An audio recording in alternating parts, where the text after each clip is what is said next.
มตลาดอยู่อเมริกามันจะเป็นยังไง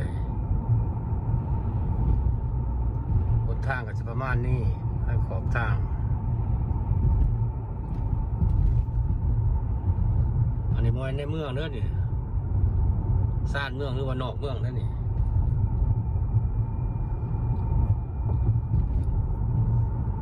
โมชื่อว่าเป็นในเมืองชื่อว่าเป็นนอกเมืองบ้านนอก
นี่คือองค์เอียนของแม่พี่น้องแม่น้องเรียนดี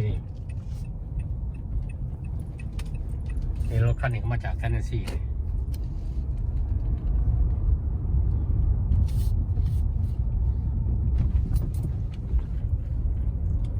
เห็นบอกกกตาลอยู่ที่บ่มีหมากบ่มีหมากกันมีแต่ใบกับต้น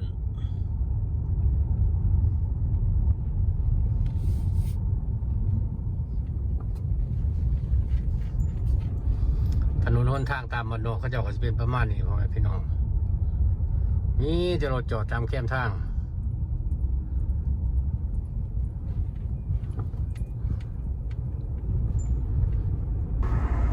ไปเบิ่งน้ำกันเลยบัดนี้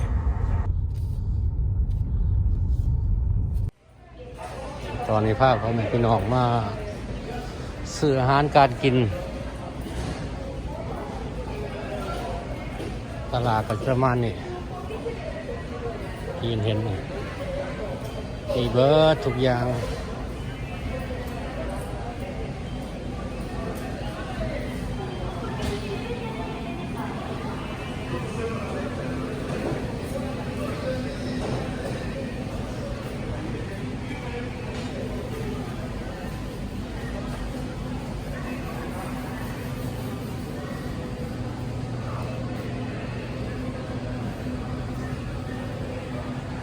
เบียร์โคโรนา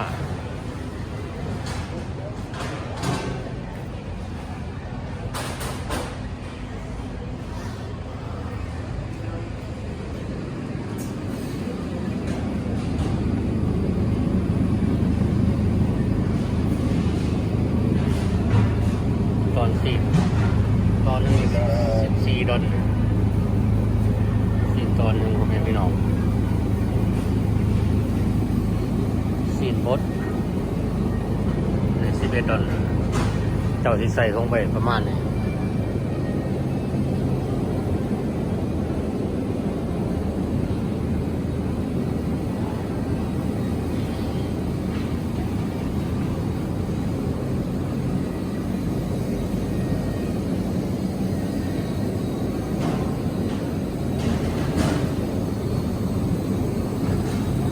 นี่ก็คือเล็บมือนาง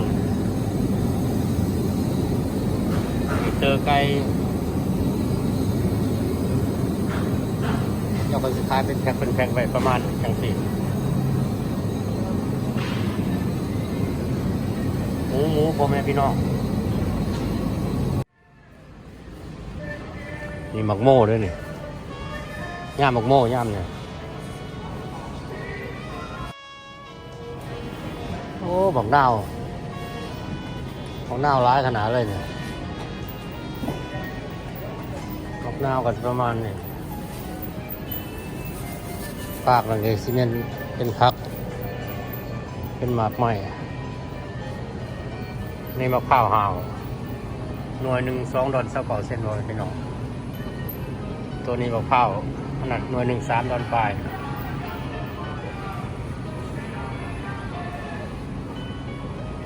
มันเผาเกือบมันเผาเนี่ยเกือบหัวละดอนนี่คือหมักม่วง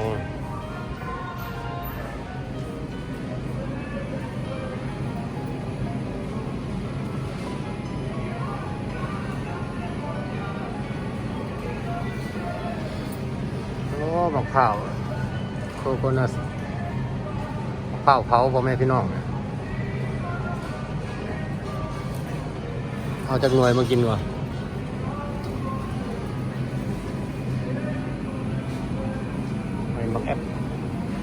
มักแอปเปิลจะมีสีเขียวสีนั่น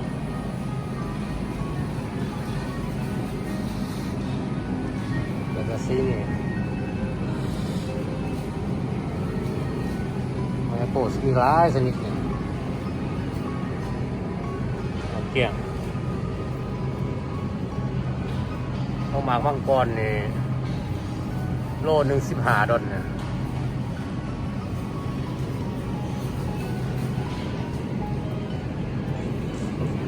เป็ดใหญ่เป็ดใหญ่เป็ดหน่อยไปบ้านเฮาโลนึง$10ของเป็ดอะไร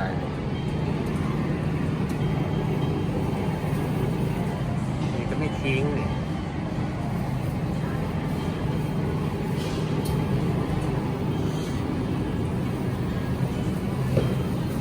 จะมีประมาณนี้พ่อแม่พี่น้องผักสลัดเป็นหัวแครอทอันนี้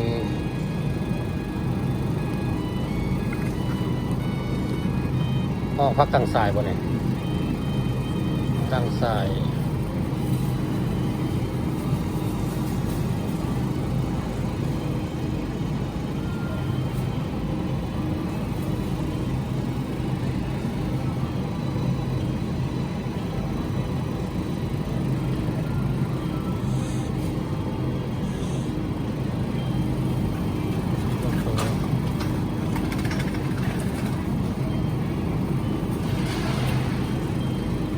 โอ้โหราคาอย่างไรครับ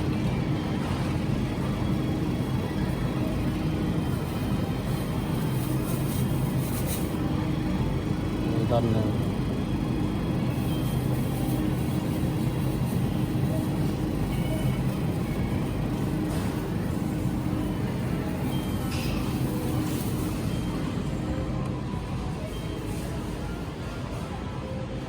นี่ก็คือหมกเรียนโมเมนต์พี่น้องครึ่งกิโลต่อตอนหนึ่งมากล้วยกับประมาณนี้นั่น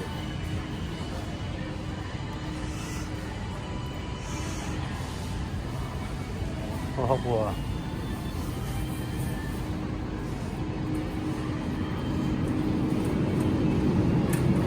เพราะตลาดมันมี2 สีมีสีซ้ำและสีขาวอีกโซนหนึ่งอีกข้างหนึ่งนี่ก็เป็นแต่น้ำเป๊ปซี่น้ำโค้กข้างหนึ่งก็เป็นเบียร์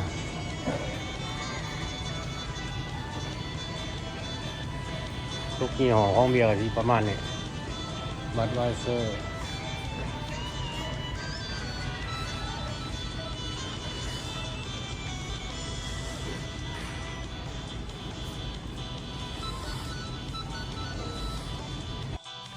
โซนนี้ก็จะเป็นไอศครีมพ่อแม่พี่น้องเบิ้งไอศครีมเป็นตัวอย่างเลยเนี่ย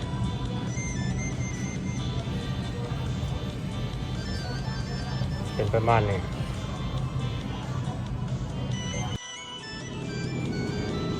โซนนี้ก็จะเป็นไข่มีลูกน้อยลูกใหญ่ทรายหน่อยทรายใหญ่ลูกน้อยลูกใหญ่ไข่ไก่ไข่ ข่ไก่ก็มี2 สีสีนั่นสีขาวแล้วก็สีนี่โอ้ไก่จังไร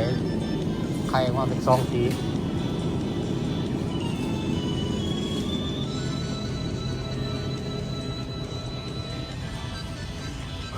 นี่นมวิตามินดีเมียวนมจากเต้า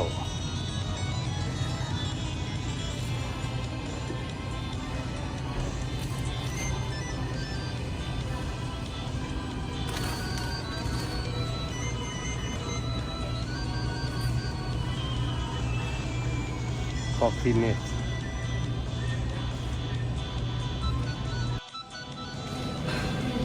นี่คืออาหารเม็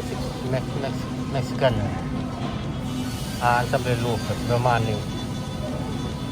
แซ่บหรือบ่แซ่บโอ้โหพอผมเคยกินเจ้าประเทศปลาว่าจังซี่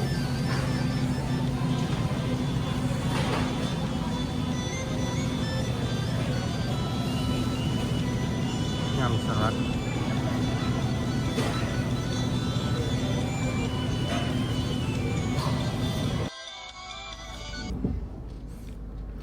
ตอนนี้ผมเป็นพี่น้องบ้านนี้ก็เสร็จกลับบ้านแล้วนี่คือการมาสอบปิ่งซื้อเครื่องคงอยู่ห้องกิน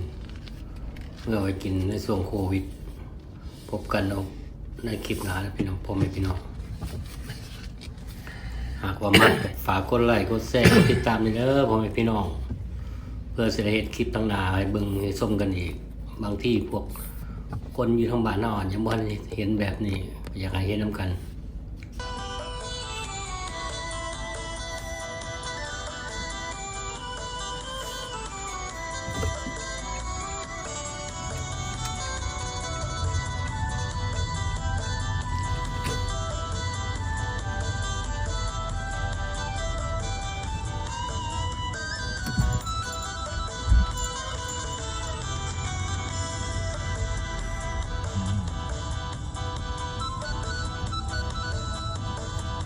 ครับมีซูนอันห่านนี่เป็นยังตะกี้ก็จะติด